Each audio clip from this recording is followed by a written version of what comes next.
거친 숨소리가 귓가를 때릴 때마다 비릿한 혈향이 훅 끼쳐와 만석의 코끝을 찔렀으니 그것은 죽음의 냄새이자 지옥의 입구에서 불어오는 바람과도 같았다. 눈앞에 버티고 선 것은 단순한 짐승이 아니라 산 그 자체라 불리는 거대한 대오다후, 바로 산군 산준이었다. 집채만 한 덩치가 만석을 내려다보고 있었는데 그 누런 안광에서는 서늘한 살기 대신 끔찍한 고통과 애원이 뒤섞인 기묘한 빛이 감돌고 있었다. 호랑이는 입을 쩍 벌린 채 괴로움에 몸부림치며 마치 쇠를 긁는 듯한 그르렁거리는 소리를 내뱉고 있었다. 만석의 다리는 사시나무 떨듯 후들거렸고 손에 쥔 낡은 도끼는 이미 힘을 잃고 바닥에 툭 떨어져 흙바닥을 굴렀다. 놈의 입안 깊숙한 곳, 그 붉고 축축한 목구멍 사이로 하얗고 날카로운 무언가가 박혀있는 것이 보였으니 그것은 필시 멧돼지나 고라니 같은 짐승의 뼈가 틀림없었다. 만석은 순간 정신이 아득해지는 것을 느꼈으나 호랑이의 눈빛이 자신의 눈을 뚫어지라 응시하며 마치 나를 살려다오, 제발 이 고통을 멈춰다오 라고 말하는 듯하여 차마 도망칠 엄두조차 내지 못하고 그 자리에 얼어붙어 있었다. 산군님, 지금 제게 도움을 청하시는 것입니까? 이 미천한 나무꾼에게 목숨을 맡기시겠다는 말씀입니까? 만석은 자신도 모르게 덜덜 떨리는 입술을 달싹이며 헛소리 같은 말을 중얼거렸고 기이하게도 그 거대한 짐승은 꼬리를 힘없이 축 늘어뜨린 채 붉은 혀를 내밀어 허공을 한번 핥았다. 그것은 긍정의 신호이자 지금 당장 이 끔찍한 가시를 뽑아주지 않으면 너를 잡아먹고서라도 이 고통을 끝내겠다는 무언의 협박처럼 느껴지기도 했다. 만석의 이마에서는 식은땀이 비오듯 쏟아져 내려 눈을 뜰 수 없을 지경이었으나 그는 본능적으로 깨달았다. 지금 이 자리에서 등을 돌리고 도망친다면 고통에 미쳐버린 저 짐승이 단숨에 등 뒤를 덮쳐 자신의 목덜미를 물어뜯을 것이라는 사실을 말이다.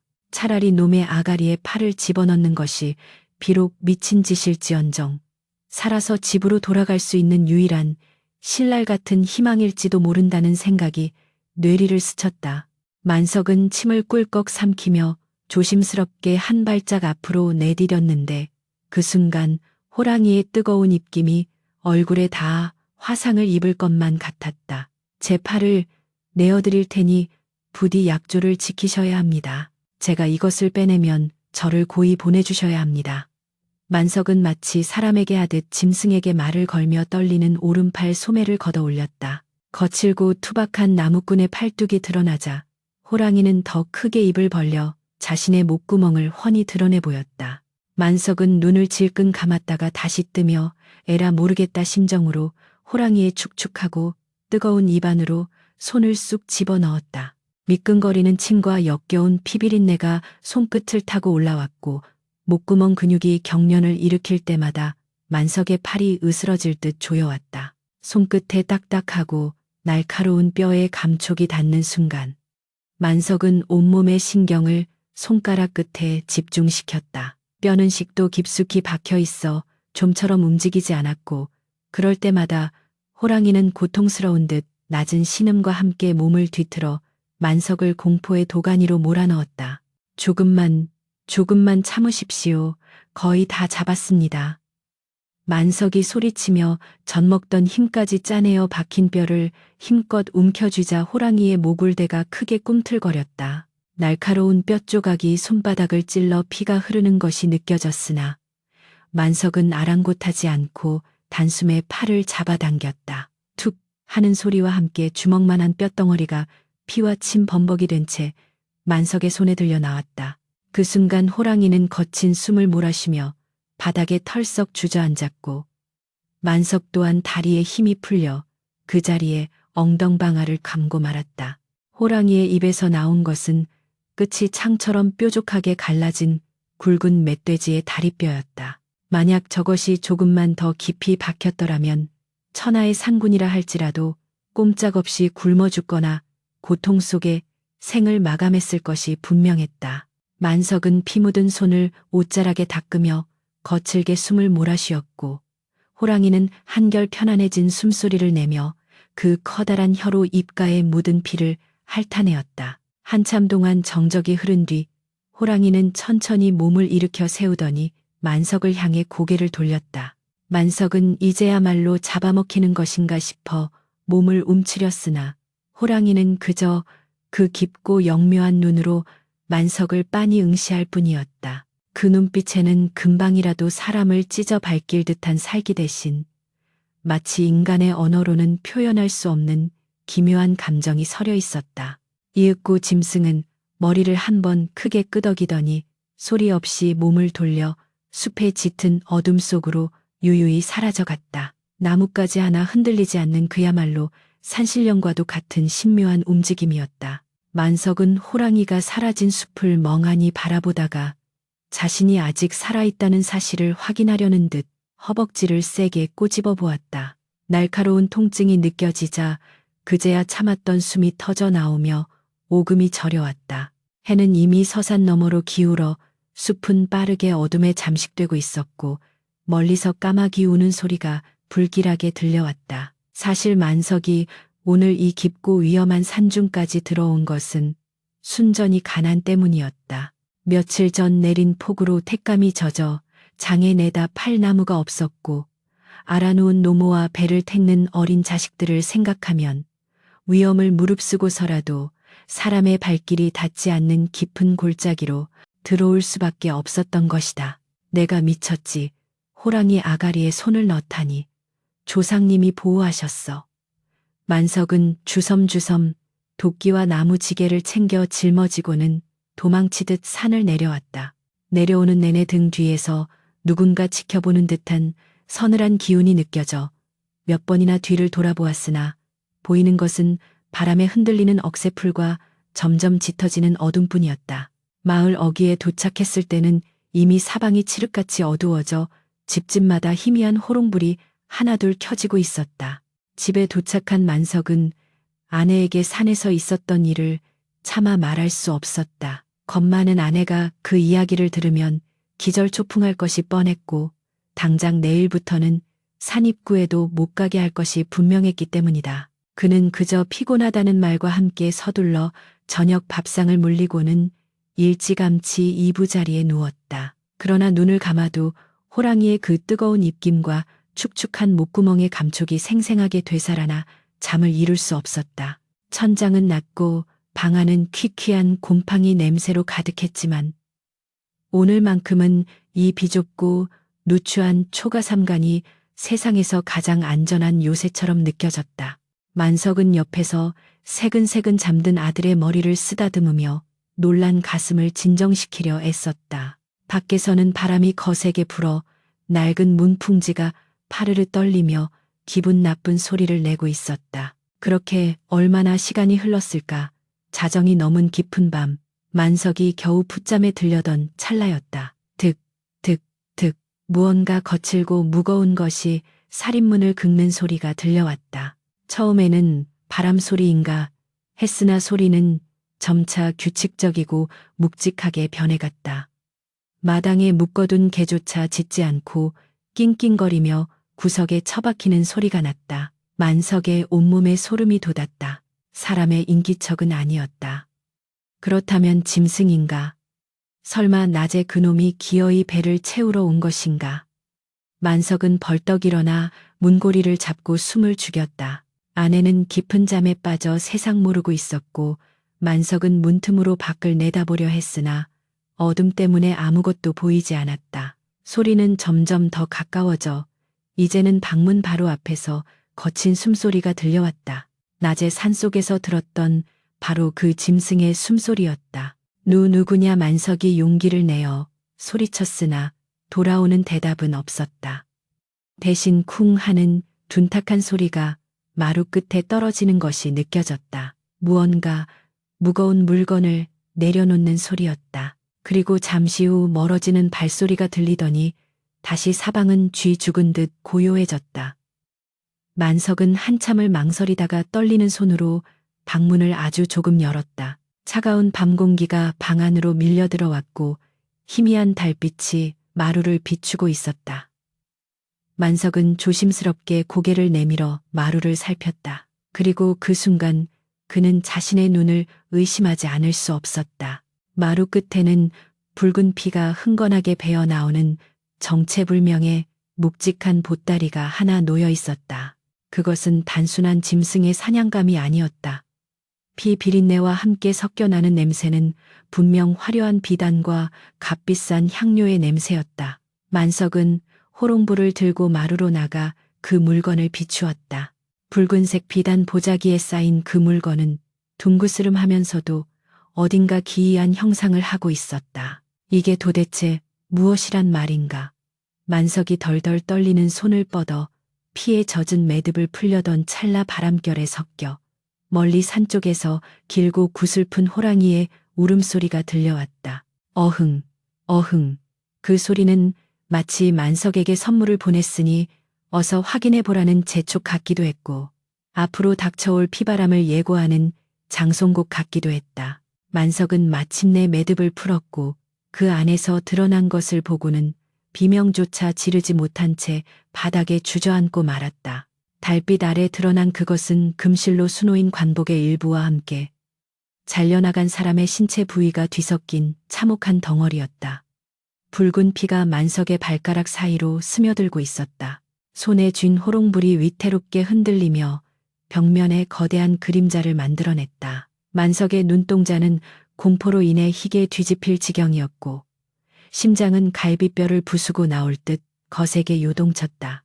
떨리는 손끝이 닿은 차가운 옥색 물체. 그것은 분명 고을 수령이나 당상관 이상의 고관대장만이 관모 가대끈을 꿰어다는 옥관자 육관지였다. 은은한 달빛 아래서도 영롱한 빛을 발하는 그 귀한 물건에는 붉고 끈적한 선혈이 덕지덕지 묻어 있었고 그 옆에 나뒹구는 손가락은 그것은 의심할 여지 없이 사람의 것이었다. 희고 통통한 살집, 잘 다듬어진 손톱, 그리고 엄지손가락에 끼워져 있는 굵은 순금 가락지. 만석은 단번에 그 주인이 누구인지 알아차릴 수 있었다. 이 고을에서 백성들의 고혈을 쥐어짜며 호의호식하던 탐관오리 조사또의 손가락이 분명했다. 며칠 전 관아 앞을 지나다 우연히 마주친 사또가 백성들을 향해 삿대질할 때 번뜩이던 그 금가락지를 만석은 똑똑히 기억하고 있었기 때문이었다. 이것이 어찌하여 상구님 도대체 제게 무슨 짓을 하신 겁니까? 만석은 억눌린 비명을 삼키며 뒤로 주춤 물러났다. 호랑이가 은혜를 갚겠다며 가져다 준 것이 하필이면 고을 사또의 신체 일부와 폐물이라니. 이것은 은혜가 아니라 멸문지와 맨몬지과를 불러올 재앙의 불씨였다. 만약 관아의 포졸들이 이 물건을 내 집에서 발견한다면 나는 꼼짝없이 사또를 살해하고 금품을 노린 흉악범으로 몰려 참수당할 것이고 늙은 노모와 아내 어린 자식들까지 모두 노비로 끌려가거나 죽임을 당할 것이 뻔했다. 머릿속이 하얗게 변했다가 다시 시커멓게 타들어갔다. 밖에서는 여전히 바람 소리가 귀곡성처럼 울부짖고 있었고 방 안에서 들려오는 아내의 고른 숨소리만이 이 끔찍한 현실과 동떨어진 평화를 유지하고 있었다. 만석은 본능적으로 움직였다. 생각할 겨를이 없었다. 일단 이 흉물을 눈앞에서 치워야 했다. 그는 피 묻은 손을 옷자락에 문질러 닦을 생각도 못한 채 다시 비단 보따리를 서둘러 싸맸다. 매듭을 짓는 손이 덜덜 떨려 몇 번이나 헛손질을 했다. 숨겨야 한다. 아무도 모르게 귀신도 모르게 묻어야 한다.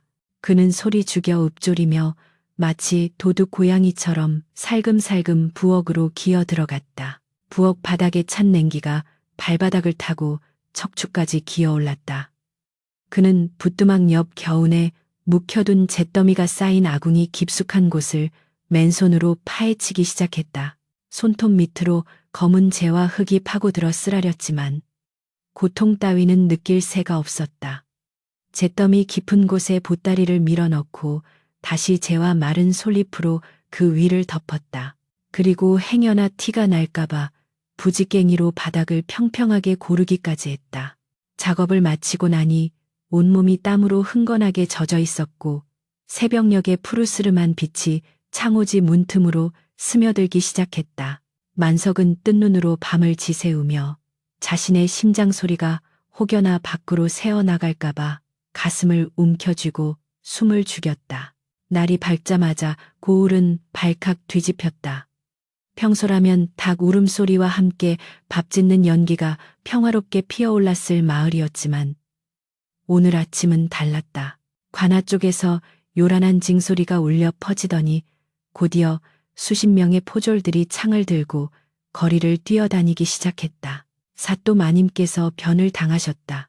간밤에 괴한이 침입하여 사또 마님을 해하고 시신을 유기했다라는 소문이 삽시간에 퍼져나갔다. 사실은 괴한이 아니라 짐승의 소행이라는 말도 있었고 하늘에서 귀신이 내려와 잡아갔다는 흉흉한 소문도 돌았다. 내야 나야 침소에는 낭자한 혈흔만이 남아있을 뿐 사또의 행방은 묘연하다는 것이었다. 만석은 마당에 나와 짐짓 아무것도 모르는 척 나무를 다듬고 있었지만 귀는 온통 마을 어귀에서 들려오는 소리에 쏠려 있었다. 그때 마을 입구 쪽에서 웅성거리는 소리와 함께 날카로운 고함이 들려왔다. 내 이놈들 샅샅이 뒤져라. 쥐새끼 한 마리라도 놓쳐서는 안 된다. 사또 마님의 옥관자와 폐물을 훔쳐 달아난 놈이 분명 이 근방에 숨어 있을 것이다. 그 목소리의 주인공은 이방 리벙 최가였다. 그는 평소 사또의 권세를 등에 업고 온갖 폐악질을 일삼던 자였으나 사실 뒤로는 사또의 자리를 넘보며 뇌물을 착복하던 음흉한 인물이었다.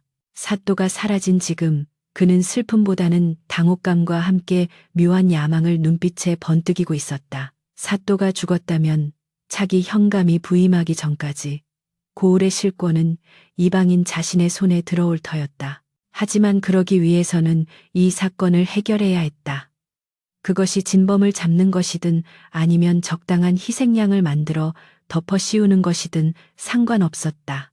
이방은 포졸들을 이끌고 집집마다 들이닥쳤다. 가난한 백성들의 오두막 문을 발로 차부수고 장독대를 깨뜨리며 횡포를 부렸다. 피 묻은 옷가지나 수상한 물건이 나오면 즉시 포박하라. 포졸들의 서슬퍼런 외침이 점점 만석의 집 쪽으로 다가오고 있었다. 만석의 아내는 영문도 모른 채 겁에 질려 만석의 등 뒤로 숨었고 노모는 방 안에서 기침을 토하며 불안해했다. 만석은 마른 침을 삼켰다. 아궁이 속에 숨긴 보따리가 발각되는 것은 시간 문제처럼 느껴졌다. 아니 냄새가 문제였다.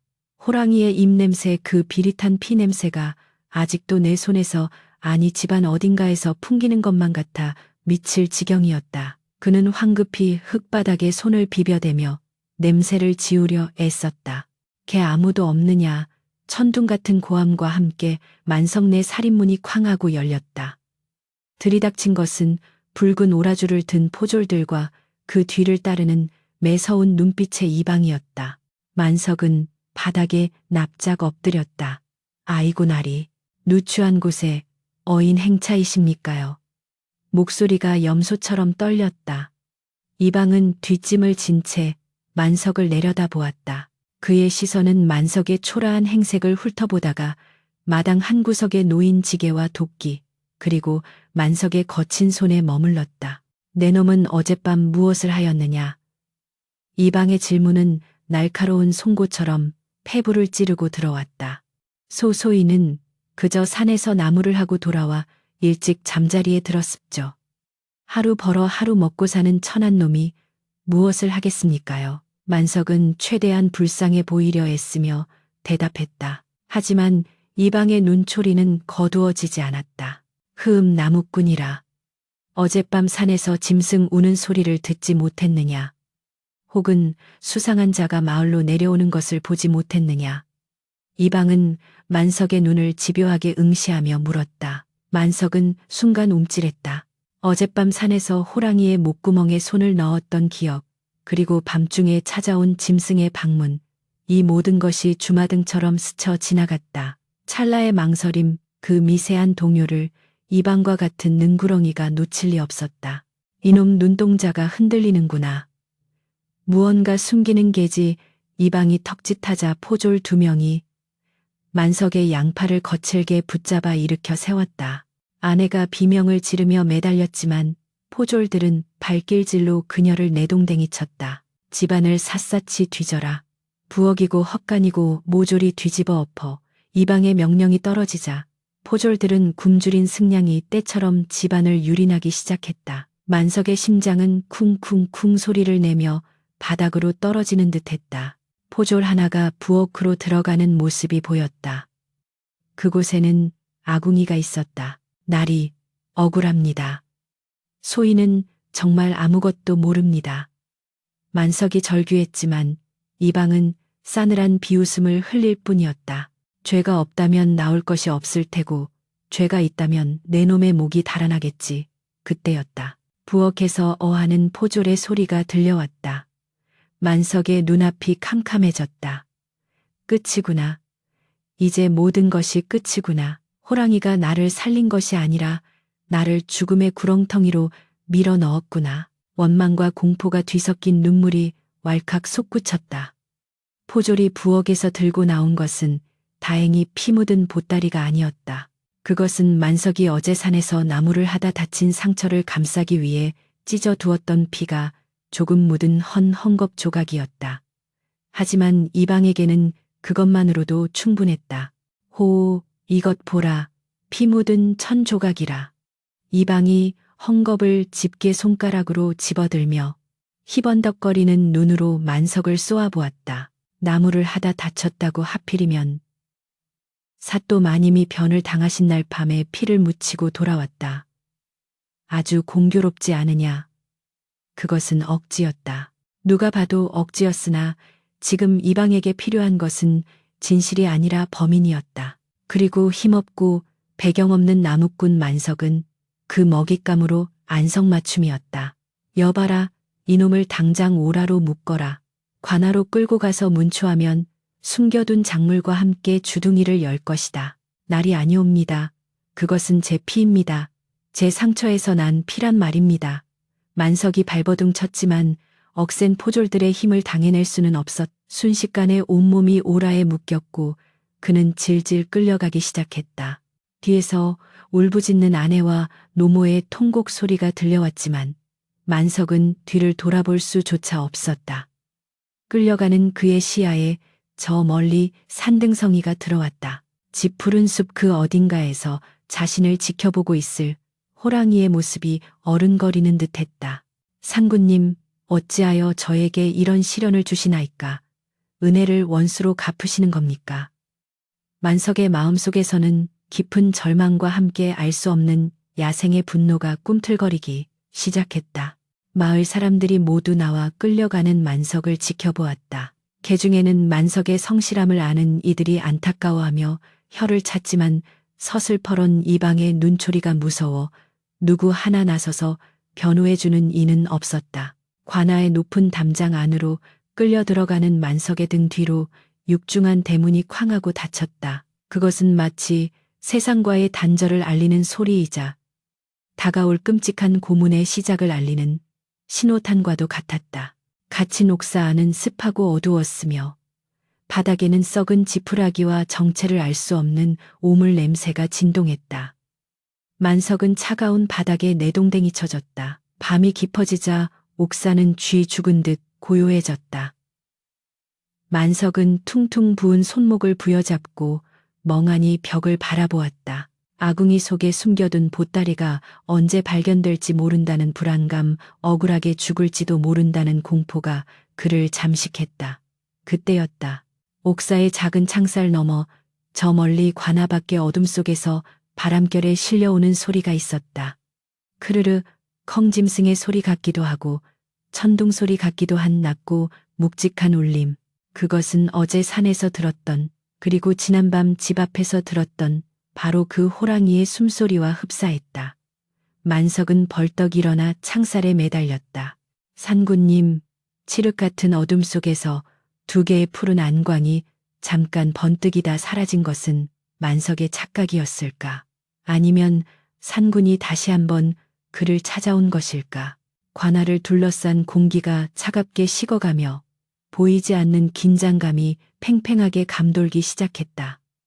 으악, 단말마의 비명이 관아의 푸른 하늘을 찢어밟기듯 울려 퍼졌다. 살이 터지고 피가 튀는 둔탁한 소리가 잇따라 들려왔지만 형틀에 묶인 만석의 의식은 이미 고통의 임계점을 넘어 희미해져 가고 있었다. 굵은 물풀의 나무 곤장이 엉덩이와 허벅지를 내리칠 때마다 뼛속까지 전해지는 충격에 몸이 활처럼 휘어졌다가 축 늘어지기를 반복했다.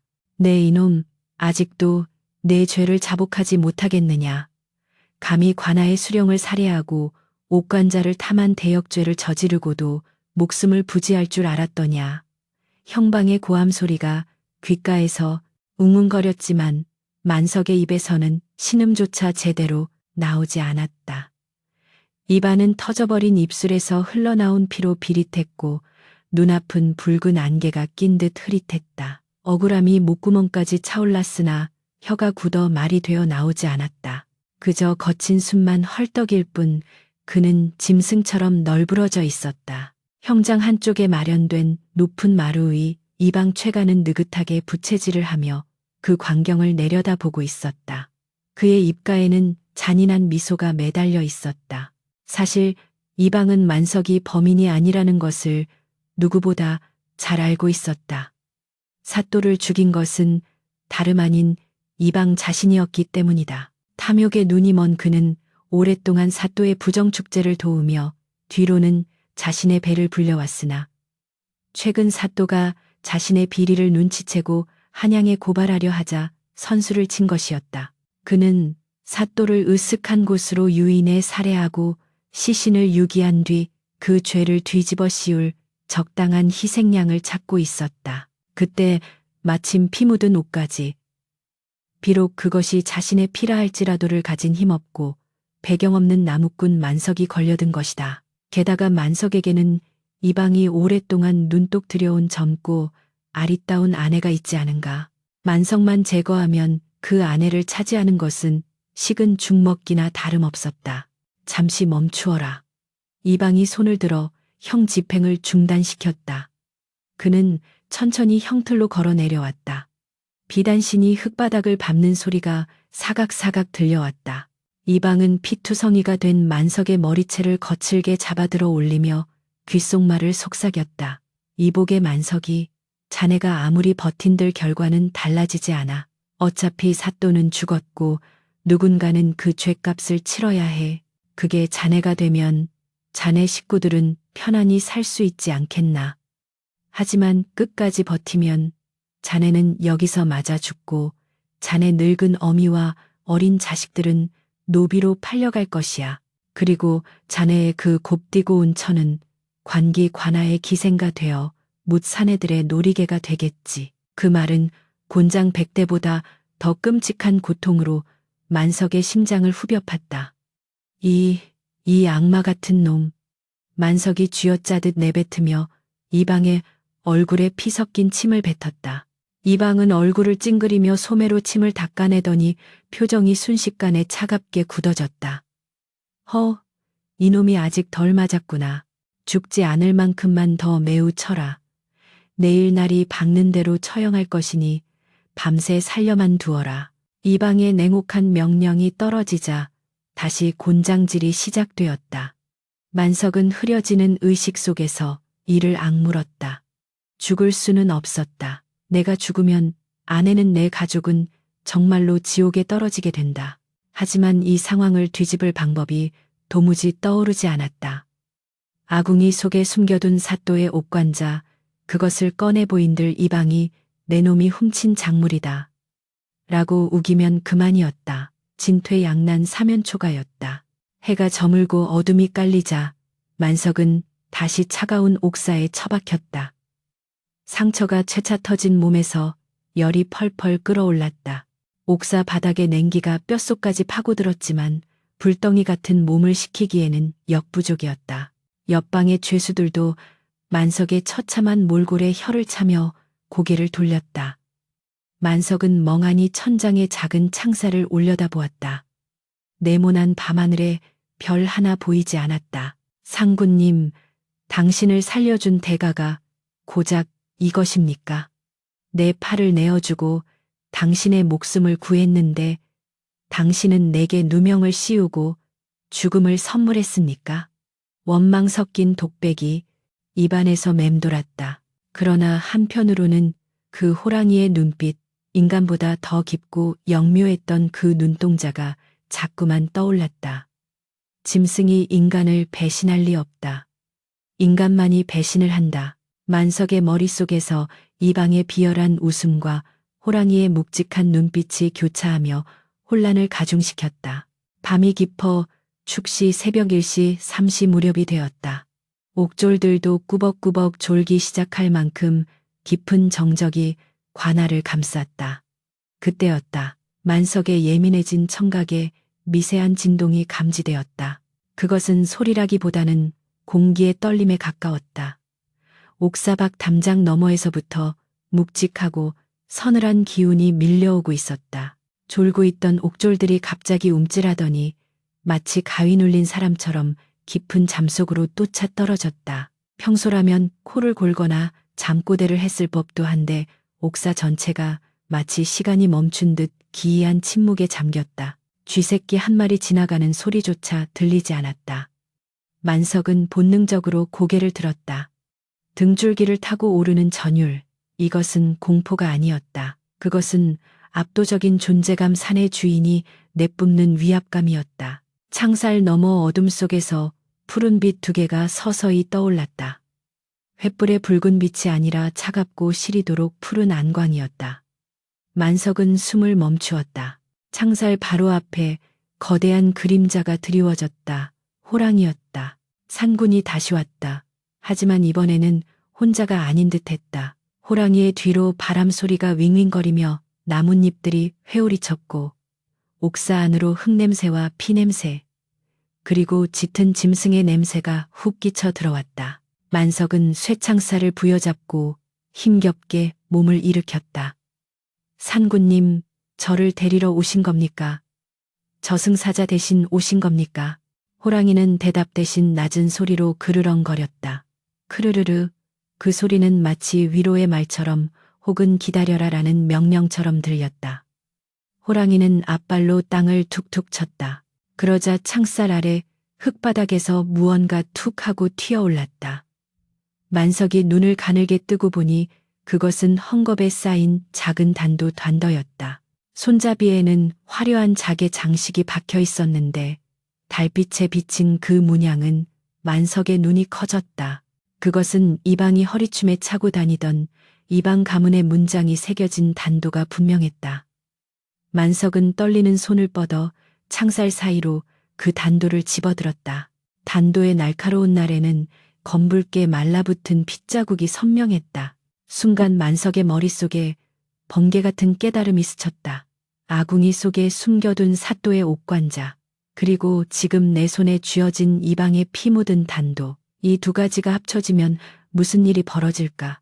사또의 신체 일부와 물건을 가진 자가 범인으로 몰린 지금 만약 사또를 찌른 흉기가 이방의 것이라는 증거가 나온다면 그리고 그 흉기를 찾아낸 것이 다름 아닌 하늘의 뜻이나 산신의 조화라면 만석의 가슴이 미친 듯이 뛰기 시작했다. 이것은 단순한 탈출구가 아니었다. 이것은 반격의 서막이었다. 호랑이는 만석이 단도를 쥐는 것을 확인하자 다시 한번 길게 하품을 하듯 입을 벌렸다가 소리 없이 어둠 속으로 물러났다.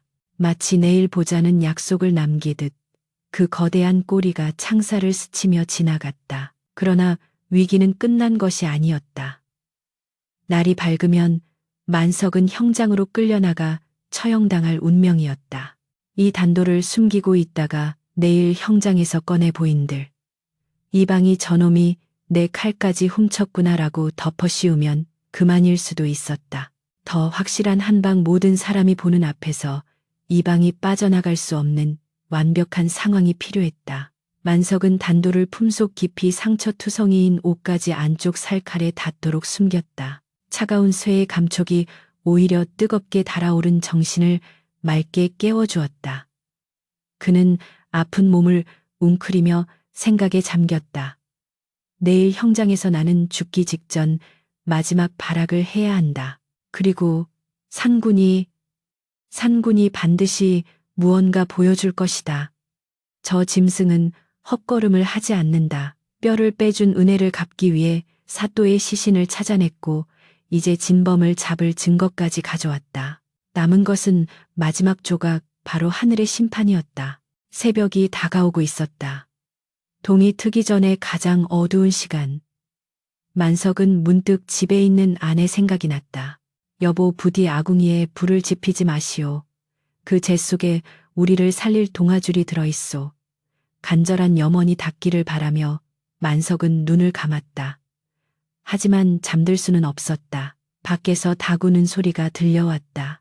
꽃기호. 그 소리는 만석의 목을 죄어오는 저승사자의 호출처럼 들렸다. 이내 옥사 문이 거칠게 열리고 흉악한 표정의 옥졸들이 들이닥쳤다. 나와라, 갈 때가 되었다. 만석은 억지로 일으켜 세워졌다. 다리가 후들거려 제대로 서 있을 수도 없었지만 포졸들은 그를 짐짝처럼 끌고 나갔다. 관아의 마당에는 이미 수많은 구경꾼이 모여 있었다. 억울한 누명을 쓴 나무꾼의 최후를 보기 위해 혹은 이방의 서슬퍼런 위세에 눌려 강제로 동원된 사람들이었다. 그들 사이로 이방이 의기양양하게 걸어 나왔다. 그는 오늘따라 유난히 화려한 관복을 입고 있었다. 마치 자신이 이 고을의 진정한 주인이라도 된 양거만한 표정이었다. 만석은 형틀에 묶이면서도 눈을 부릅뜨고 이방을 노려보았다. 그 눈빛에 이방이 잠시 흠칫했지만 이내 비웃음을 흘렸다.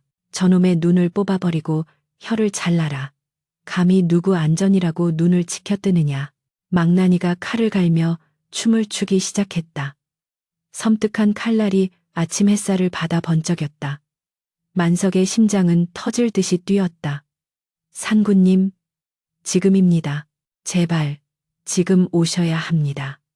절체절명의 순간 만석은 품속의 단도를 만지작거렸다. 묶인 손으로는 꺼낼 수가 없었다. 이대로 끝인가. 칼이 높이 쳐들려졌다. 사람들의 비명소리가 터져 나오려던 찰나. 쾅! 하늘이 무너지는 듯한 굉음이 관아 전체를 뒤흔들었다. 그것은 천둥 소리가 아니었다.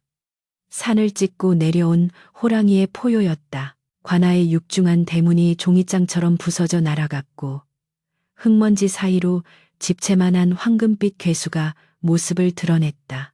사람들은 혼비백산하여 비명을 지르며 흩어졌고 의기양양하던 이방의 얼굴은 순식간에 흑빛으로 변했다. 호랑이는 단숨에 마당 한가운데로 뛰어들었다.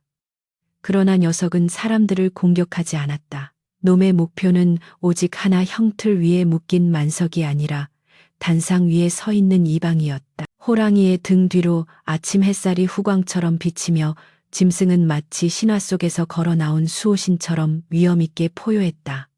이제 피의 심판이 시작되려 하고 있었다. 크아아, 앙. 상군 산준의 포효는 단순한 소리가 아니었다. 그것은 대지를 뒤흔들고 사람의 오장육부를 쥐어짜는 듯한 태산이 무너져 내리는 멸망의 소리와도 같았다. 형장 주변에 둘러쳐져 있던 오색 깃발들이 호랑이가 몰고 온 거센 바람에 힘없이 찢겨나갔고 구경하던 백성들은 혼비백산하여 사람 살려를 외치며 쥐새끼 떼처럼 흩어졌다. 흙먼지가 자욱하게 피어올라 시야를 가린 가운데 그 황금빛 거체는 마치 지옥의 불길 속에서 걸어 나온 염라대왕의 사자처럼 위풍당당하게 관아 마당 한가운데 버티고 섰다. 망나니는 들고 있던 칼을 내던지고 오줌을 지리며 형틀 밑으로 기어 들어갔고 포졸들은 창을 든 손이 마비된 듯 덜덜 떨며 뒷걸음질 치기에 바빴다. 그러나 호랑이는 그 수많은 인간 군상 중 그 누구에게도 눈길을 주지 않았다. 놈의 타오르는 듯한 황금색 눈동자는 오직 한 사람 단상 위에서 사시나무 떨듯 떨고 있는 이방 최가를 향해 고정되어 있었다. 이방은 다리에 힘이 풀려 의자에서 굴러떨어지듯 바닥에 주저앉았다. 평소에 거만하고 독살스럽던 위세는 온데간데 없고 죽음 앞에 선 비루한 인간의 공포만이 그의 얼굴을 흉하게 일그러뜨리고 있었다. 저 짐승을 쏘아라. 무엇들 하느냐. 당장 활을 쏘란 말이다. 이방이 쉰 목소리로 비명을 질러댔지만 감히 산신령이라 불리는 대오를 향해 활시위를 당길 배짱을 가진 자는 아무도 없었다. 호랑이가 한 발짝 내디딜 때마다 땅이 울렸고 그 묵직한 발소리는 이방의 심장을 짓밟는 듯 가까워져 왔다. 형틀에 묶여있던 만석은 이 믿기지 않는 광경을 멍하니 바라보았다. 죽음의 문턱에서 돌아온 안도감보다 눈앞에 펼쳐진 산군의 위험에 압도되어 숨조차 제대로 쉴 수 없었다. 그때였 호랑이가 이방의 코앞까지 다가가 멈춰섰다. 놈은 입을 크게 벌려 뜨거운 김을 뿜어내며 이방의 얼굴에 들이대고 낮게 그르렁거렸다. 이방은 공포에 질려 눈을 뒤집고 거품을 물 지경이었다. 호랑이는 마치 더러운 것을 보듯 이방을 내려다보다가 입에 물고 있던 무언가를 툭 하고 이방의 무릎 위에 떨어뜨렸다. 그것은 흙투성이가 된 붉은 비단 보따리였다. 아니, 정확히 말하면 붉은색 관복의 일부로 거칠게 싸맨 둥근 물체였다. 묶인 매듭이 풀리면서 그 내용물이 드러나자 마당에 남아있던 몇몇 포졸들과 관리들의 입에서 경악에 찬 비명이 터져나왔다. 헉, 그것은 다름 아닌 실종되었다던 조사또의 잘려진 머리였다. 며칠간 흙 속에서 부패가 시작되어 얼굴은 검게 변하고 일그러져 있었으나 그 특유의 수염과 상투, 그리고 죽는 순간의 공포가 서린 눈동자는 분명 조사또의 것이었다. 호랑이가 만석을 위해 사또의 시신을 찾아내어 그 참혹한 증거를 진범인 이방의 앞에 던져놓은 것이다. 이방은 자신의 무릎 위에 떨어진 사또의 머리를 보고는 으악하는 괴성을 지르며 뒤로 나자빠졌다. 그 혼란스러운 틈을 타 만석은 젖먹던 힘을 다해 몸을 비틀었다. 낡은 형틀의 줄이 느슨해진 틈을 타 팔을 빼내는데 성공한 것이다. 그는 재빨리 품속에 숨겨두었던 단도를 꺼내들었다.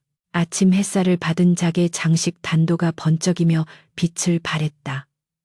만석은 피투성이가 된 몸을 일으켜 세우며 목이 터져라 외쳤다. 모두 똑똑히 보시오.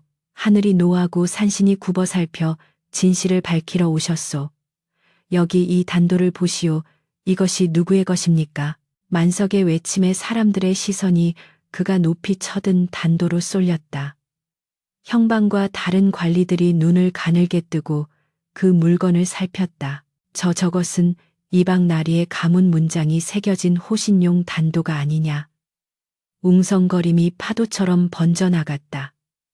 만석은 비틀거리는 걸음으로 단상 쪽으로 다가갔다. 호랑이는 만석이 다가오자 길을 터주듯 옆으로 비켜서서 마치 호위무사처럼 그의 곁을 지켰다.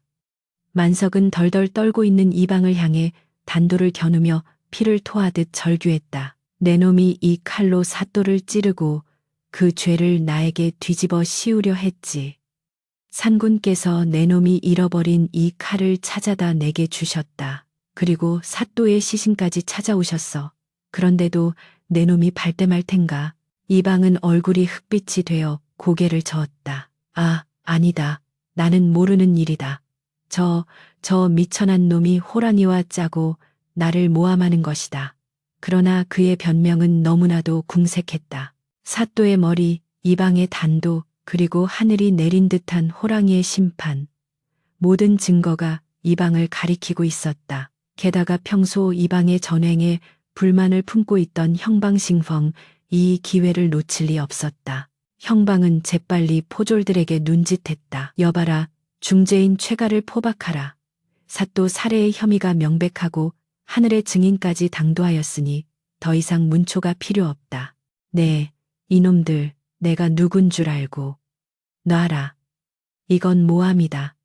이방이 발악하며 몸부림쳤지만 이미 대세는 기울었다.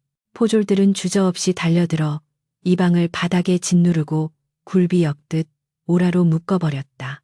조금 전까지만 해도 만석을 묶었던 그 오라줄이 이제는 탐관오리의 몸을 폐사매고 있었다. 이방이 끌려가며 내지르는 비명소리가 관아의 담장을 넘어 멀리 퍼져나갔다. 악인이 제압되자 마당에는 기이한 정적이 흘렀다. 모든 사람의 시선이 이제 마당 한가운데 서 있는 만석과 그 곁에 거대한 호랑이에게로 쏠렸다. 만석은 털썩 무릎을 꿇었다. 긴장이 풀리자 온몸의 고통이 한꺼번에 밀려왔다. 그는 흐르는 눈물을 닦을 생각도 하지 못한 채 옆에 서 있는 호랑이를 올려다보았다. 호랑이는 그 깊고 그윽한 눈으로 만석을 내려다보고 있었다. 녀석의 입가에는 여전히 핏자국이 남아 있었지만 만석에게는 그것이 세상 어떤 미소보다도 자비롭고 성스럽게 느껴졌다. 산군님, 감사합니다. 이 미천한 목숨을 2번이나 살려주셨습니다. 죽어서도 이 은혜는 잊지 않겠습니다. 만석이 머리를 조아려 큰 절을 올리자 주변에 있던 백성들과 관리들도 홀린 듯 하나둘씩 무릎을 꿇고 머리를 숙였다. 그것은 맹수에 대한 공포 때문이 아니라 악을 징벌하고 선을 구원한 산신에 대한 경외심의 표현이었다. 관아 마당은 순식간에 거대한 재래의 장처럼 엄숙해졌다. 호랑이는 낮은 소리로 크응하고 울더니 만석의 어깨를 투박한 혀로 한 번 핥아주었다. 까끌까끌한 감촉이 상처 입은 살간에 닿았지만 만석은 전혀 아프지 않았다. 오히려 씻은 듯이 낫는 기분이었다. 이윽고 호랑이는 미련 없다는 듯 몸을 돌렸다. 구경꾼들이 홍해처럼 갈라지며 길을 터주었다. 녀석은 느긋한 발걸음으로 부서진 대문을 지나 산 쪽으로 향했다. 아무도 그 뒤를 쫓거나 소리치는 자가 없었다. 녀석이 숲의 어둠 속으로 완전히 사라질 때까지 관아에는 바람 소리조차 멈춘 듯한 고요만이 머물렀다. 이방이 끌려간 뒤 형방은 즉시 만석의 무죄를 선포했다. 나무꾼 만석은 죄가 없음이 명백히 밝혀졌으니 즉시 석방하고 관아의 창고를 열어 위로금과 쌀을 하사하라. 만석의 족쇄가 풀렸다. 멀리서 소식을 듣고 달려온 아내와 노모가 울부짖으며 형장으로 뛰어들었다. 여보 살아있었군요. 살아있었어. 아내는 피투성이가 된 만석을 끌어안고 통곡했고 만석 역시 아내를 부둥켜 안고 하염없이 눈물을 흘렸다. 그날 밤 고을에는 늦도록 이야기꽃이 피어올랐다. 주막마다 사람들은 모여 앉아 오늘 있었던 기이한 일에 대해 떠들어댔다. 내가 그 호랑이 눈을 봤는데 그건 짐승 눈이 아니었어. 진짜 산신령님이 하강하신 게야. 이방놈 천벌을 받은 게지. 암 그렇고 말고. 사람들은 두려움 섞인 목소리로 산군을 찬양했고 만석의 효심과 용기가 하늘을 감동시켰노라고 입을 모았다. 그러나 만석은 쏟아지는 찬사와 위로금 따위에는 관심이 없었다. 그는 집으로 돌아와 깨끗이 씻고 정화수를 떠놓은 뒤 산 쪽을 향해 다시 한번 절을 올렸다. 그의 시선은 어둠에 잠긴 산등성이에 머물러 있었다. 뼈를 빼준 작은 인연이 목숨을 건 신의로 돌아온 기적. 만석은 가슴 깊이 새겨진 이 뜨거운 감정을 평생 잊지 않으리라 다짐했다. 바람결에 산 짐승들의 울음소리가 들려왔지만 그것은 더 이상 공포의 대상이 아니었다. 하지만 이야기는 여기서 끝이 아니었다. 관아의 감옥에 갇힌 이방 최가. 그는 밤새 헛것을 보며 비명을 질러댔다. 호랑이가 온다. 호랑이가 나를 씹어 먹으러 온다.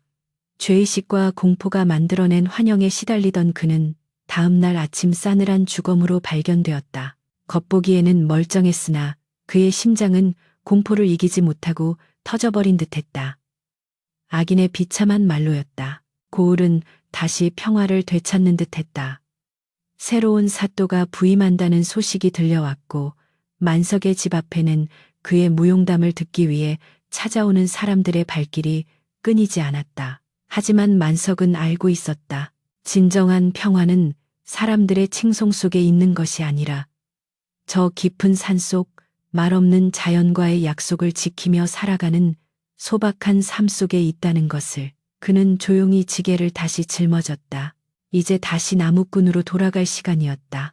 세월은 유수, 류시와 같아 핏빛으로 물들었던 관아의 마당에도 어느덧 푸른 이끼가 돋아나고 사람들의 기억 속에서 참혹했던 그날의 비명은 점차 희미해져 갔다. 그러나 만석의 가슴 속에 새겨진 그날의 기억 황금빛 털을 휘날리며 하늘을 찢을 듯 포효하던 산군 산준의 모습은 세월이 흐를수록 더욱 선명해질 뿐이었다.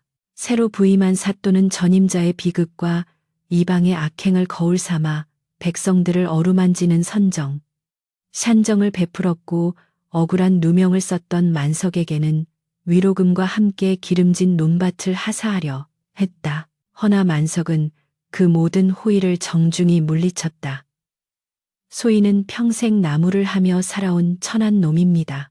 흙을 파먹고 나무를 베어 사는 것이 제 분수이오니 과분한 재물은 고을의 빈민들을 위해 써주십시오. 그의 청렴함에 감복한 사또는 그 뜻을 받아들였고 만석은 다시 지게를 짊어지고 산으로 향했다. 사람들은 그를 호랑이가 살린 사람이라 부르며 경외의 눈빛으로 바라보았으나 만석은 그저 묵묵히 자신의 길을 걸을 뿐이었다. 만석의 삶은 예전과 다름없이 소박했으나 그의 마음가짐은 천양지차로 달라져 있었다. 그는 더 이상 산을 단순히 생계의 수단으로만 여기지 않았다. 그에게 산은 신성한 성소, 이자 자신을 구원해준 은인, 은른이 머무는 거처였다. 그는 나무를 베기 전에는 반드시 산신령께 절을 올렸고 살아있는 나무보다는 이미 쓰러지거나 죽은 나무만을 골라 갑감으로 삼았다. 혹여 산짐승들이 다칠까봐 덫이나 올무를 발견하면 보이는 족족 거두어 치웠으며 겨울이 오면 배고픈 짐승들을 위해 콩과 돼지풀숲 곳곳에 뿌려두곤 했다. 상군님, 부디 이 미천한 정성을 굽어 살피소서.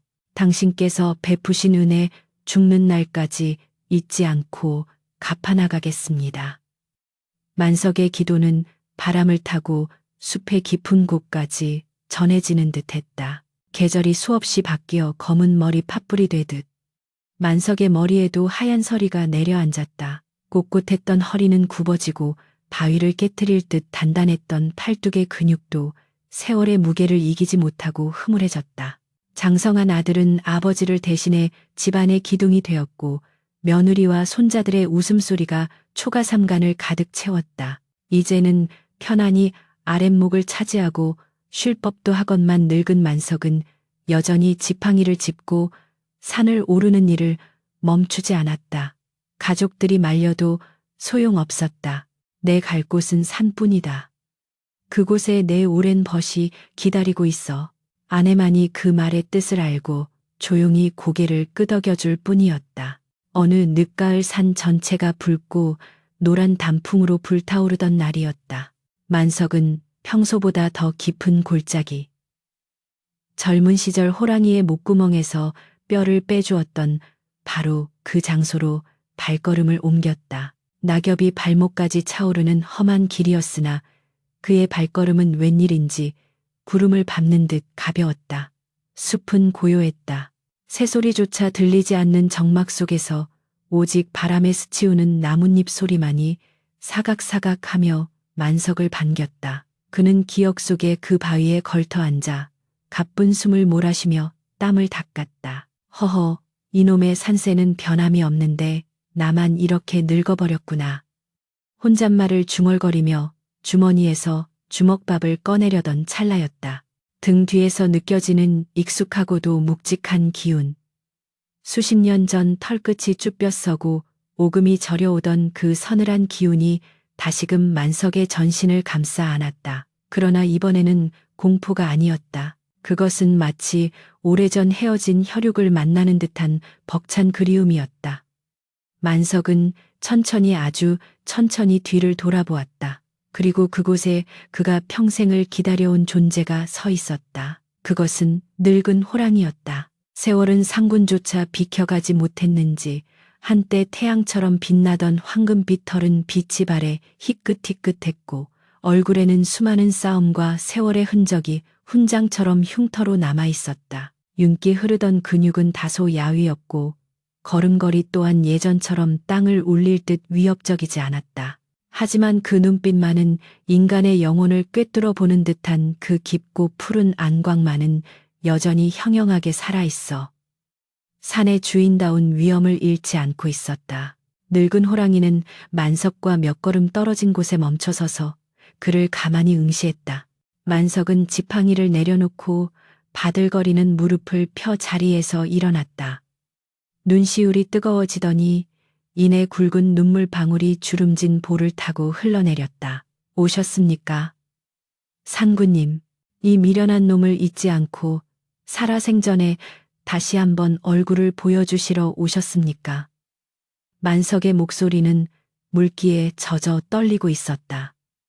호랑이는 대답 대신 깊은 숨을 내쉬었다. 그 입김이 차가운 가을 공기 속에서 하얗게 흩어졌다.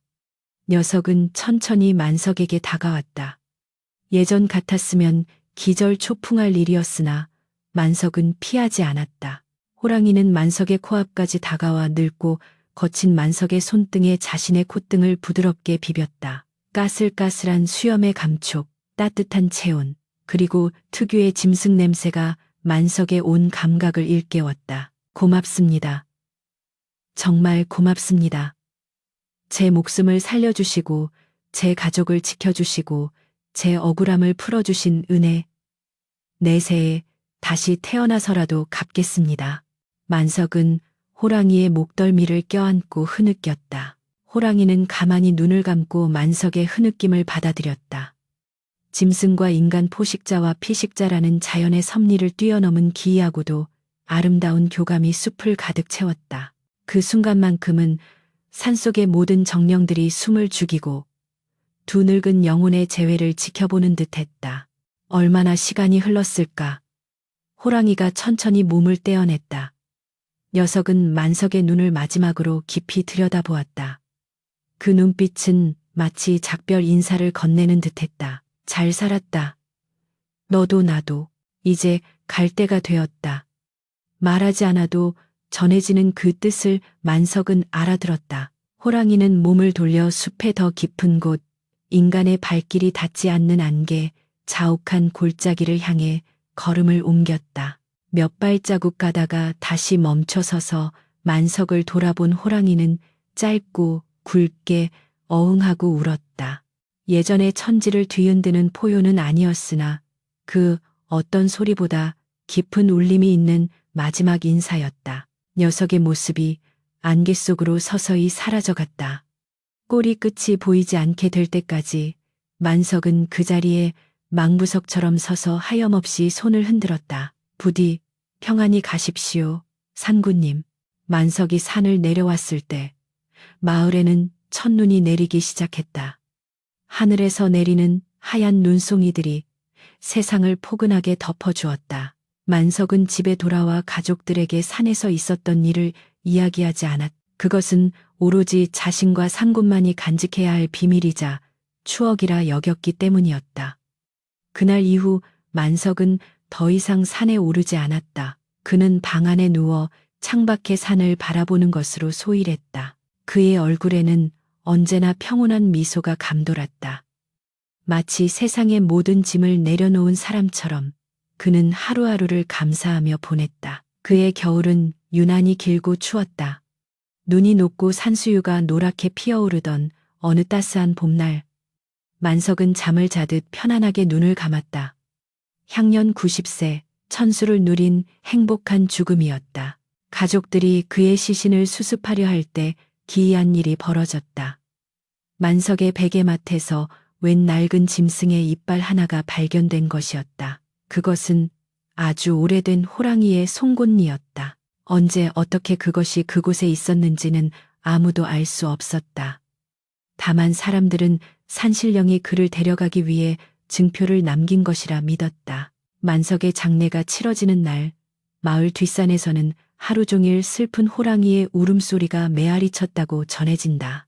만석의 이야기는 입에서 입으로 전해져 고을의 전설이 되었다. 사람들은 공경에 처한 짐승을 보면 만석을 떠올리며 함부로 해치지 않았고, 은혜를 입으면 반드시 갚아야 한다는 결초보은 개처보은 의 교훈을 아이들에게 가르쳤다. 세월이 흘러 만석의 집터는 사라지고 그가 살던 마을의 이름도 바뀌었지만 인간과 짐승이 나누었던 그 뜨거운 신의 싱리와 인연의 이야기는 야담예단이 되어 오늘날까지도 우리 곁에 머물러 있다. 짐승조차 한 번 입은 은혜를 잊지 않고 목숨을 걸어 갚는데 하물며 인간으로 태어나 은혜를 원수로 갚고 사리사욕을 위해 남을 해하는 자들이 세상에 득실거리니 실로 부끄러운 일이 아닐 수 없다. 오늘 밤 저 밤하늘의 별을 보며 생각해보라. 우리는 과연 저 산군보다 나은 인간인가? 아니면 짐승만도 못한 존재인가를. 바람이 불어와 숲을 흔드니 마치 그 옛날 대호의 숨결이 곁에 머무는 듯하다.